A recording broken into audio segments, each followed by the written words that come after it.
Hello brilliants, अभी हम कर रहे हैं 7th क्लास के लिए ये ट्राइदीज जो कि पेज नंबर 287 का है और ये चैप्टर है visualising solid shapes, right. Chapter number 15। इसमें क्या है वो देखिए। 2 dice are placed side by side as shown. 2 dice है, 2 गिट्टे हैं लूडो के, उनको एक साथ लगा करके साइड में एक दूसरे के साथ टच करके रखा हुआ है, ये ऐसे। Can you say what the total would be on the face opposite to 5 + 6 4 + 3। तो क्या आप बता सकते हैं कि अगर मान लिया इनको ऐसे रखा गया है तो अगर फ्रंट में 5 + 6 है तो इसके बैक साइड में अपोजिट में जो अंक होंगे, जो नंबर होंगे, उनका सम टोटल क्या होगा, उसका प्लस करने पर क्या आएगा। जैसे इसको प्लस करने पे आ रहा है 11, उसको प्लस करके क्या आएगा। इसी तरीके से 4 + 3 है तो इसकी बैक साइड में जो है उसको प्लस करके क्या आएगा, जैसे इसको प्लस करके आ रहा है 7। और साथ साथ आपकी हेल्प भी कर रखी है, क्योंकि लूडो के गिट्टे का ये रूल है कि जो उसके अपोजिट फेसेस होते हैं उसका सम, उसका टोटल हमेशा 7 आता है। ठीक है, तो ये ध्यान रखिएगा और फिर इसी हिसाब से फिर हम आगे करेंगे, इसी रूल को फॉलो करेंगे। फॉर्मूला ही समझ लीजिए ये।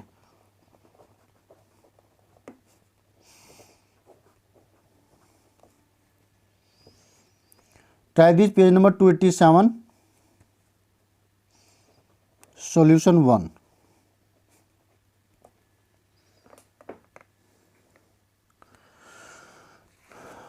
तो अगर आप इसका जो विजुअल अच्छा दिखाना चाहते हैं तो ऐसे भी बना करके दिखा दीजिए, तो ये अच्छा दिखेगा ऐसे। तो 5 + 6 के अपोजिट में क्या दिखाई देगा, 2। ये हो गया। अब ये ऐसे है या ऐसे है वो देख लीजिएगा। और 6 है तो इसके अपोजिट वाले में क्या आएगा, सम ऑफ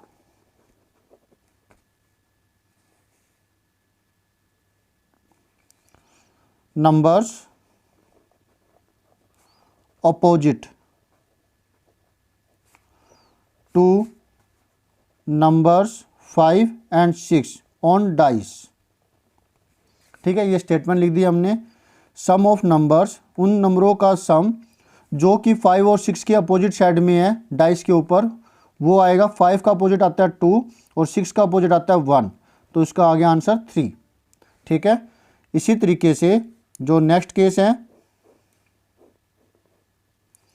क्यूबाइडल टाइप में लग रहा है तो, है ना। चलिए ये ले तरीके से थोड़ा और कर देते हैं। तो अब नेक्स्ट केस में है 4 के अपोजिट साइड में आएगा 3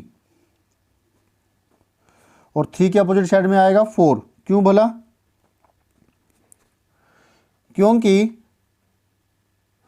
4 में क्या ऐड करें कि 7 आ जाए, क्योंकि फार्मूला यही है कि अपोजिट साइड में जो भी फेस ले रहे हैं हम वो उसमें और उसके अपोजिट साइड में उसका जोड़ 7 आता है। तो 4 है तो क्या प्लस करे इसकी 7 आ जाए, 3 में क्या प्लस करे कि 7 आ जाए, 4। तो sum of numbers opposite to numbers 4 and 3 on dice is equal to 4 का अपोजिट 3 और 3 के अपोजिट में होगा 4, तो इसका आंसर आया 7। ठीक है, क्लियर हुआ। तो ये सॉल्यूशन हमारा है, ये फर्स्ट का हो गया। अब सेकंड है, वो देखते हैं उसमें क्या है। 3 cubes each with 2 centimetre edge are placed side by side to form a cuboid. 3, जैसे हमने यहाँ पे 2 रख रखे हैं वैसे वहाँ पर 3 है, जैसे कि 1, इसको हम अभी मिलाएंगे नहीं और फिर इसको आगे बढ़ा देंगे इसको भी नहीं मिलाएंगे ऐसे, सॉरी मतलब इसको ऐसे नहीं मिलाएंगे, और फिर एक और बढ़ा दिया और अब मिलाएंगे। तो 3 क्यूब ऐसे लगा रखे साइड बाय साइड, ठीक है। और उनकी जो साइड है वो 2 सेंटीमीटर हर एक की, 2 2 2, तो टोटल कितने हो गए, 6 हो गए ना। क्यूबॉइड बनाने के लिए try to make an oblique sketch, इसका एक ओब्लिक स्केच बनाइए and show what would its length breadth and height, इसकी लेंथ ब्रेथ हाइट क्या होगी। तो हम ओब्लिक स्केच ऐसे इसके ऊपर बनाएंगे और 2 सेंटीमीटर कहा हुआ है तो वैसे ही, ठीक है। तो जैसे इस पेज के ऊपर मैंने बनाया, ये इस शीट के ऊपर बनाते हैं, ठीक है। आइसोमेट्रिक अगर कहा होता तो आप आइसोमेट्रिक के ऊपर बनाते, और अगर ओब्लिक पर क्या रखा है तो ऐसे स्क्वायर शीट के ऊपर बनाएंगे। यहाँ से स्टार्ट किया हमने, 2 यूनिट क्या रखी है ना, 2 लेंथ है, तो 2 लेंथ हो गई, 2 हाइट और 2 ब्रेथ, ऐसे ले लेते हैं।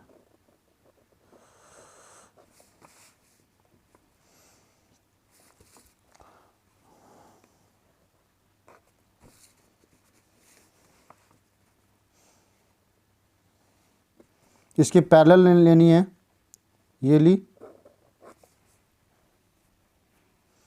और इसी के पैरेलल ये लेनी है। अब मैंने ना तो ये जोड़नी थी ना ये जोड़नी थी, हो गई गलती, तो इसके ऊपर हम क्या है, फ्लूइड लगा देंगे, बाद में लगाएंगे।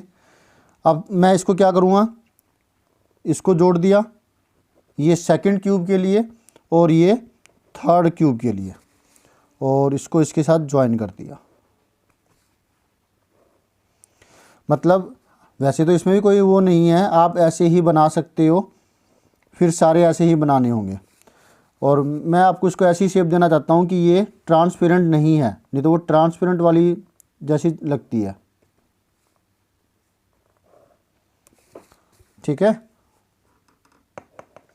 इसको ज्वाइन किया और फिर इसके पैरेलल ध्यान रखिएगा इस चीज़ का, और 2 सेंटीमीटर 2 यूनिट लेनी है, ये सारी पैरेलल होनी चाहिए। अब ये यहाँ भी दिखाई दे रहा है जैसे ये कांच का हो जैसे, तो इसको फ्लूइड लगा देते हैं।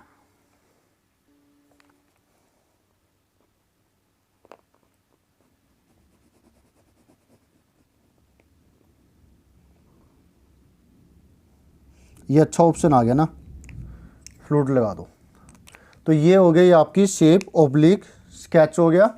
होप सो आपको अच्छे से समझ में आ गया होगा। कोई दिक्कत है तो आप कमेंट बॉक्स में कह सकते हैं।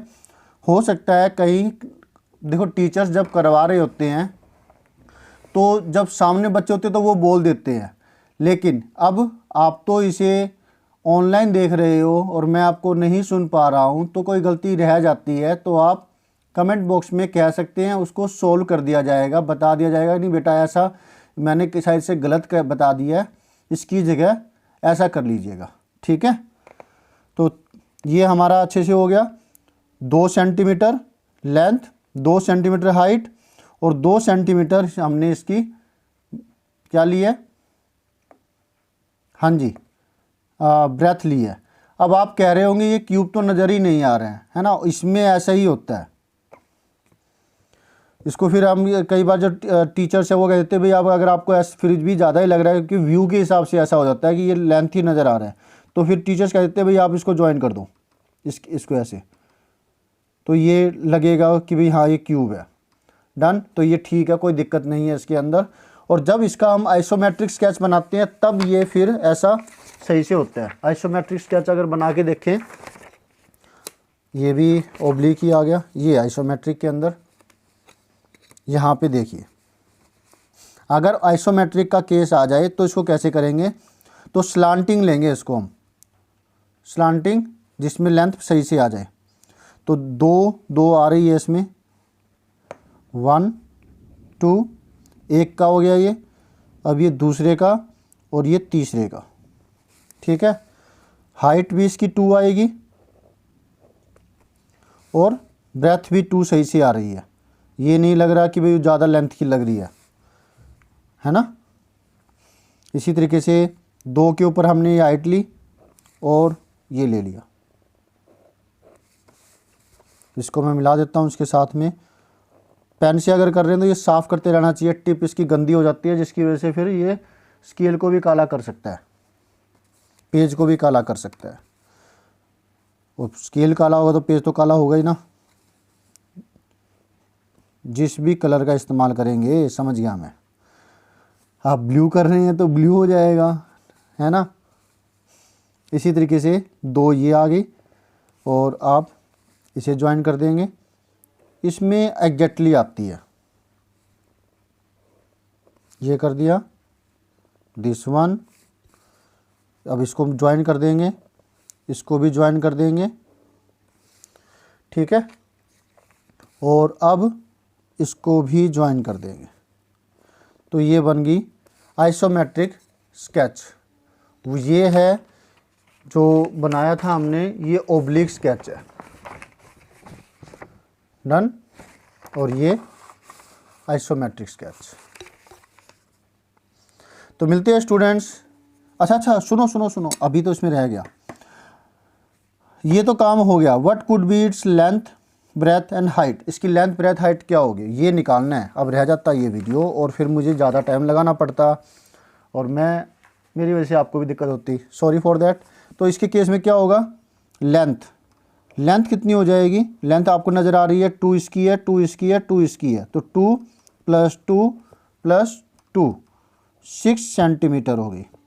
ठीक है, और अब नेक्स्ट क्या है, हाइट आप देख पा रहे हैं, हाइट इसकी उतनी ही है जितनी पहले थी, 2 centimetre.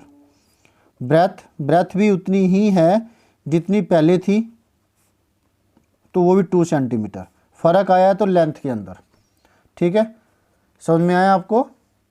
Very good, thank you students for watching your on video. मिलते हैं नेक्स्ट वीडियो में नेक्स्ट सोल्यूशन के साथ। बाय।